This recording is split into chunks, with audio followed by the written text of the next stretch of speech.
La skincare coréenne est arrivée comme un ouragan dans nos vies et a envahi les réseaux sociaux. Vous avez peut-être entendu parler de la peau de porcelaine, la fameuse glass skin des Coréennes et de leur routine de soins incroyablement détaillée. Sachez que la skincare en Corée, c'est pas juste une tendance, mais c'est vraiment un mode de vie. Dans la culture coréenne, la skincare ne consiste pas juste à avoir une belle peau. Il s'agit plus de se sentir en confiance et de prendre soin de soi. Dans cette vidéo, je vais vous guider à travers les bases de la skincare coréenne, étape par étape, en vous expliquant pourquoi ces pratiques sont si efficaces. Étape numéro 1, le double nettoyage. Look at these things very carefully.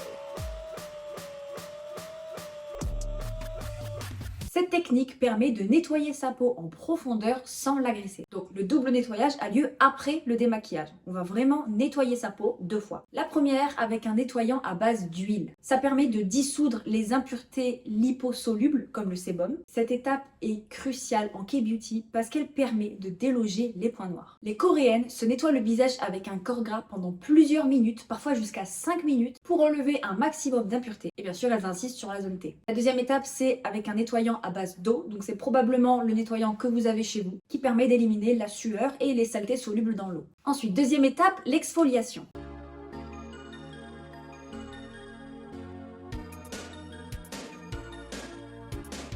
L'exfoliation est cruciale pour éliminer les cellules mortes de la peau et favoriser le renouvellement cellulaire. Il existe 2 types d'exfoliants, les exfoliants mécaniques et les exfoliants chimiques. Les exfoliants mécaniques, en gros, ce sont vraiment les gommages, les grains avec lesquels on va venir frotter mécaniquement pour enlever les impuretés de la peau. Et l'exfoliation chimique, c'est donc une exfoliation grâce à des acides. Les AHA et les BHA sont les plus populaires pour exfolier sa peau sans l'irriter. Les Coréennes préfèrent l'exfoliation chimique parce qu'elle est plus efficace et plus douce pour la peau. Et d'ailleurs, on exfolie toujours sa peau 1 à 2 fois par semaine en fonction de son type de peau. Étape numéro 3, la lotion tonique.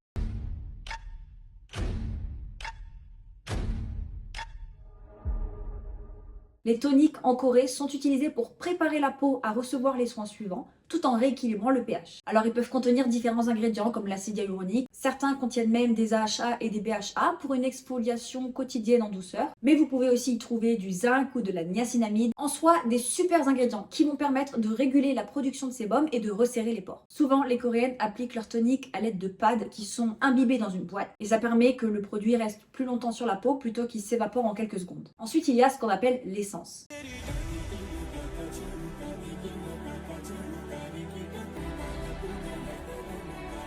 L'essence, c'est encore une fois un produit clé en K-beauty. C'est un hybride entre le tonique et un sérum. C'est un produit qui est très léger, mais hautement concentré en actif. Souvent, l'essence hydrate et améliore l'éclat du teint. Ensuite, étape numéro 5, le sérum.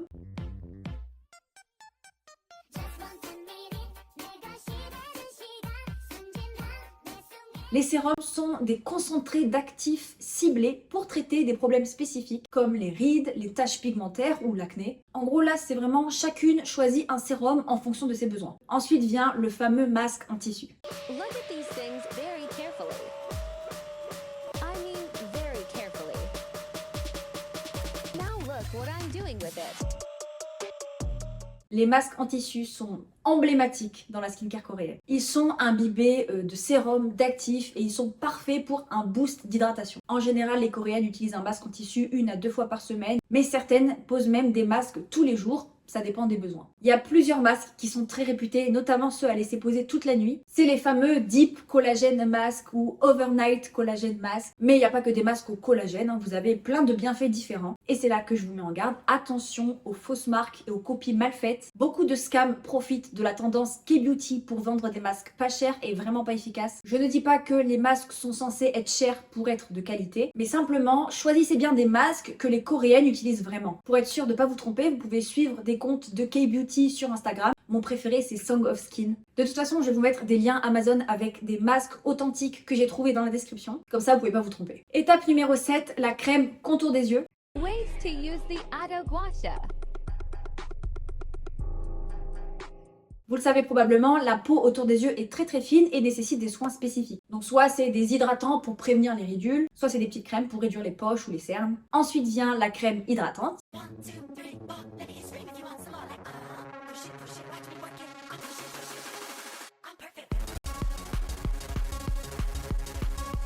Je ne le dirai jamais assez, une hydratation quotidienne, c'est crucial pour maintenir une peau équilibrée et rebondie. Veillez à bien utiliser des crèmes hydratantes ou nourrissantes selon vos besoins. Si vous ne connaissez pas la différence entre nourrir sa peau et l'hydrater, ou que vous ne connaissez pas les besoins de votre peau, pas de panique, toutes les réponses à vos questions se trouvent dans cette vidéo sur les types de peau et vous la trouverez dans le petit i. Enfin, 9e et dernière étape, la protection solaire.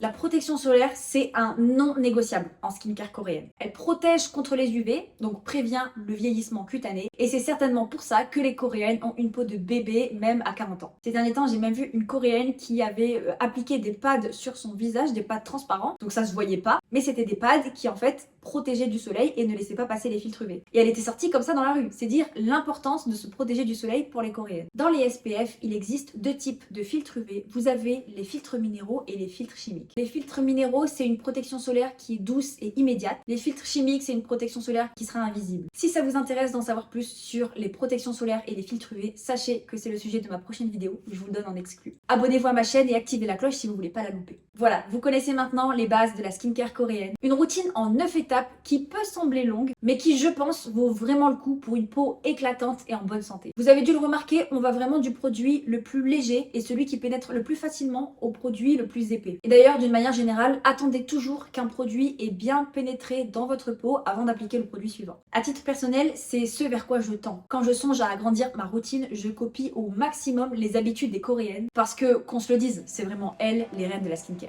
Voilà, c'est tout pour cette vidéo. Je vous remercie d'avoir regardé jusqu'au bout. Je vous fais plein de bisous et je vous dis à bientôt dans une prochaine vidéo. Ciao!